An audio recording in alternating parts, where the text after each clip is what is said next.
வணக்கம். வீராஸ் வாய்ஸ்க்கு உங்களை அன்புடன் வரவேற்கிறேன். அன்னைக்கு பார்த்தோம், யூஎஸில் வந்து ட்ரம்ப் ஒரு எக்ஸிக்யூட்டிவ் ஆர்டர் போட போகிறாரு. அதனால் அமெரிக்காவில் வந்து மருந்துகள் விலையெல்லாம் கம்மியாகும் அப்படின்னு. இந்த மருந்துகள் விலையெல்லாம் ஏன் அமெரிக்காவில் கூட இருக்குது மற்ற கண்ட்ரியோடு அப்படின்னா, அதுக்கு ரீசனும் பார்த்தோம். என்னென்னா, அவங்க இந்த டெவலப்மெண்ட்டு, ரிசர்ச், இந்த காஸ்ட் எல்லாத்தையும் அங்கே இருக்க மருந்துகளோட விலையில் லோட் பண்ணுறாங்க.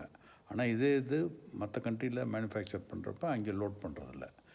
இப்போ ட்ரம்ப் இந்த ஆர்டர் போட்டிருக்கிறதுனால என்ன ஆகும்னா, அமெரிக்காவில் மருந்துகள் விலை குறையும். பட் இவங்க இந்த காஸ்ட்டெல்லாம் யார்கிட்ட ரெக்கவர் பண்ணுவாங்கன்னா, மற்ற நேஷன்லேருந்து.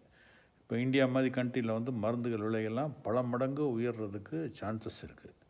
இதை கவர்மெண்ட் எப்படி தடுக்க போகுது? ஏன்னா மேனுஃபேக்சர் பண்ணுறது இந்தியாவில் இருக்கப்போ, ரிசர்ச் அண்ட் டெவலப்மெண்ட் வந்து அமெரிக்காவில் இருந்தால், அந்த ரிசர்ச் அண்ட் டெவலப்மெண்ட் காஸ்ட்டை வந்து இங்கே வந்து லோட் பண்ணாங்கன்னா அது எந்த அளவில் கரெக்டாக இருக்குன்ற சொல்லி கவர்மெண்ட் இதுக்கு வந்து ஒரு எதிர்ப்பு தெரிவிக்கணும். இல்லைன்னா சாதாரணமாக நம்ம டெய்லி யூஸ் பண்ணுற மருந்துகள்லாம் வந்து விலைகள் வந்து பல மடங்கு உயரப்போகுது. ஏன்னா இதுக்கெலாம் வந்து இன்சூரன்ஸும் கிடையாது. நீங்கள் இப்போது டொமஸ்டிக் ட்ரீட்மெண்ட்டுனா அதில் ஒரு பீரியட் கொடுத்துருப்பாங்க, அதுக்கு மேலே கிடைக்காது. நீங்கள் வருஷமெல்லாம் சாப்பிட்ற டயபெட்டிக்கான மருந்தோ, ப்ளட் ப்ரெஷருக்கோ, மற்ற வியாதிகளுக்கான சாப்பிட்ற மருந்தோட விலையெல்லாம் கூடுறதுக்கு வாய்ப்புகள் அதிகமாக இருக்குது. இது நிறையா தமிழ் பேப்பர்லேயும் இதை பற்றி நிறையா சொல்லியிருக்காங்க. இந்த விஷயங்களை வந்து நம்மளோட ரெப்ரசன்டேட்டிவ்ஸ்டெல்லாம் சொல்லி அவங்க வந்து கவர்மெண்ட்டோட உயர் லெவலில் வந்து இது பண்ணி இப்போ ஜென்ரிக் மெடிசன்ஸ் வந்து இந்த பிரதம மந்திரி இதுலேயும் கிடைக்குது, முதலமைச்சர் இதுலேயும் கிடைக்குது. ஜென்ரிக் மெடிசன் வந்து அந்த பேட்டன் பீரியட் முடிஞ்ச பிறகு ஜென்ரிக் மெடிசனாக மாறிடும்.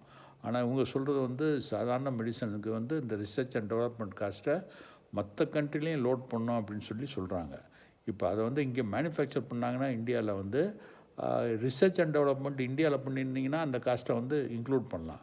ஆனால் ரிசர்ச் அண்ட் டெவலப்மெண்ட் அமெரிக்காவில் பண்ணிவிட்டு அதோட காஸ்ட்டை வந்து இங்கே பண்ணோம்னா அது வந்து எந்த அளவுக்கு கரெக்டுன்னு தெரியல. இது எல்லாத்துக்கும் ஷேர் பண்ணுங்கள். நன்றி, வணக்கம்.